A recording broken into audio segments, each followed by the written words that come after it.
वाह, ताज्जुब है, मुझे परवरदिगार की तरफ से कहकर भेजा गया है कि हजरत इदरीस अलैहिस्सलाम की रूह।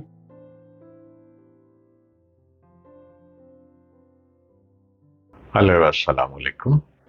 मैं पार्ट वन में हजरत इदरीस अलैहिस्सलाम पर बात कर रहा था। आज हजरत इदरीस अलैहिस्सलाम पर पार्ट टू पर हम बात करते हैं। हजरत इदरीस अलैहिस्सलाम चौथे आसमान पर, हलाल बिन सय्यार कहते हैं कि हजरत इब्ने अब्बास रजी अल्लाह तआला अन्हु ने हजरत काब रजी अल्लाह तआला अन्हु से पूछा कि कुरान पाक की उस आयत और हमने उनको ऊंची जगह बिठा लिया जिसका ये तर्जुमा है का क्या मतलब है। तो हजरत काब रजी अल्लाह तआला अन्हु ने फरमाया, अल्लाह अज़्ज़ व जल ने हजरत इदरीस अलैहिस्सलाम की तरफ वही भेजी कि मैं तुम्हें हर रोज तमाम बनी आदम के अमाल के बराबर दर्जात देता हूं। इससे मुराद उस जमाने के तमाम बनी आदम हैं जो हजरत इदरीस अलैहिस्सलाम ने चाहा कि फिर तो अमाल में और इजाफा होना चाहिए। लिहाजा जब उनके पास फरिश्ते आए तो उन्होंने वही का जिक्र करते हुए कहा, मैं चाहता हूं कि मलकुल मौत से बात करूं और पूछूं कि कब तक मेरी जिंदगी बाकी है। फरिश्ते ने हजरत इदरीस अलैहिस्सलाम को अपने परों पर उठाया और उन्हें लेकर आसमान की तरफ बुलंद हो गया। जब वो चौथे आसमान पर पहुंचे तो उनकी मलकुल मौत से मुलाकात हो गई जो नीचे उतर रहे थे। हजरत इदरीस अलैहिस्सलाम के दोस्त फरिश्ते ने मलकुल मौत से हजरत इदरीस अलैहिस्सलाम के बारे में जिक्र किया तो इज़राइल ने पूछा, हजरत इदरीस अलैहिस्सलाम कहां है? फरिश्ते ने जवाब दिया कि वो मेरी पुश्त पर है।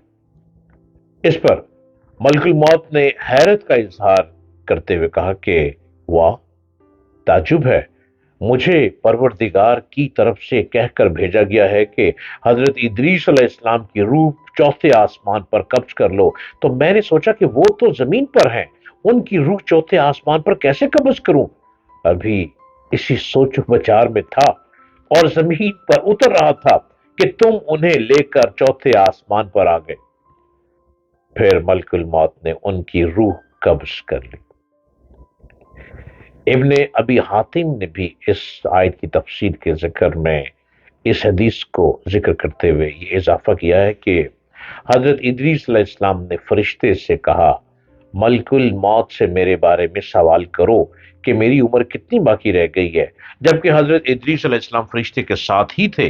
फरिश्ते के सवाल पर मलकुल मौत ने कहा, जब तक मैं उन्हें देख ना लूं उस वक्त तक कुछ नहीं बता सकता। फिर मलकुल मौत ने हजरत इदरीस अलैहिस्सलाम को देख लिया तो फरिश्ते से कहा कि आप मुझसे ऐसे शख्स के बारे में सवाल कर रहे हैं जिसकी जिंदगी पलक झपकने से ज्यादा नहीं रही। फिर फरिश्ते ने पर के नीचे हजरत इदरीस अलैहिस्सलाम को देखा तो उनकी वफात हो चुकी थी। जन्नत और दोज़ख की सैर सैर रोज़तुल असफिया के मुसन्निफ कुछ तहरीर करते हैं कि हजरत इदरीस कसरत से अल्लाह ताला की हम्द व सना और इबादत में मसरूफ रहते थे और फरिश्तों में निहायत मोहब्बत और अकीदत और एहतराम की नजरों से देखे जाते थे। फरिश्ते उनके पास आते और उनकी सोहबत में बैठा करते थे। एक मरतबा हजरत इज़राइल अलैहिस्सलाम भी अल्लाह ताला से इजाजत लेकर आए और इंसानी शक्ल में बहुत देर तक उनकी सोहबत में रहे। हजरत इदरीस अलैहिस्सलाम को जब मालूम हुआ कि ये कोई इंसान नहीं बल्कि हजरत इज़राइल हैं और रूह कब्ज करने की खिदमत में मामूर हैं, तो आपने उनसे फरमाया कि मेरा दिल चाहता है कि तुम मुझे मौत का जायका चखाओ। उस पर हजरत इज़राइल ने अल्लाह ताला की इजाजत से उनकी रूह निकाल ली और फिर वापस कर दी। उसके बाद हजरत इदरीस ने उनसे उनसे फरमाया, मेरा दिल चाहता है कि मैं जन्नत और दोज़ख देखूं। हजरत इज़राइल ने अल्लाह ताला से इजाजत लेकर उन्हें दोज़ख दिखाई। वो दोज़ख देखकर जन्नत में आए और बहुत देर तक वहां के मनाजर देखते रहे। آخر حضرت اسرائیل نے عرض کیا کہ اب واپس تشریف لے چلیے، مگر حضرت ادریس نے جواب میں کہا کہ جب تک جنت اور دوزخ کو پیدا کرنے والا مجھے یہاں سے جانے کا حکم نہیں دے گا، اس وقت تک یہاں سے نہیں جاؤں گا۔ اللہ تعالیٰ نے ایک فرشتے کو مقرر فرمایا کہ وہ ان کے درمیان فیصلہ کر دے۔ حضرت اسرائیل نے اس فرشتے کو پوری صورتحال بتائی۔ پھر حضرت ادریس نے فرمایا، میں قانون خداوندی کے مطابق موت کا ذائقہ چکھ چکا ہوں اور اب جنت میں آ گیا ہوں، چونکہ حق تعالیٰ نے فرمایا ہے، یعنی ہم تم کو اس سے پہلے اس سے نہیں نکالیں گے، ہم تم کو اس سے نہیں نکالیں گے، لہذا میں یہاں سے نہیں جانا چاہتا۔ حضرت کعب احبار کی روایت ہے کہ فرشتے نے اللہ تعالیٰ کے حکم سے فیصلہ کیا کہ اچھا آپ چھٹے آسمان پر رہیے اور فرشتوں کے ساتھ عبادت کیجیے۔ چنانچہ حضرت ادریس علیہ السلام چھٹے آسمان پر فرشتوں کے ساتھ عبادت میں مشغول رہتے ہیں۔ اس سلسلے میں متفق علیہ حدیث یہ ہے کہ حضرت ادریس علیہ السلام چوتھے آسمان پر ہیں، اور مجاہد اور دیگر بہت سے علماء کرام کا یہی قول ہے۔ حضرت زہری نے بھی حضرت ان سے مروی معراج کی حدیث نقل کی ہے کہ جب نبی کریم صلی اللہ علیہ وآلہ وسلم معراج کی رات چوتھے آسمان پر پہنچے تو وہاں آپ صلی اللہ علیہ وآلہ وسلم کی ملاقات حضرت ادریس علیہ السلام سے ہوئی، جنہوں نے حضور صلی اللہ علیہ وآلہ وسلم کو دیکھ کر فرمایا، مرحبا صالح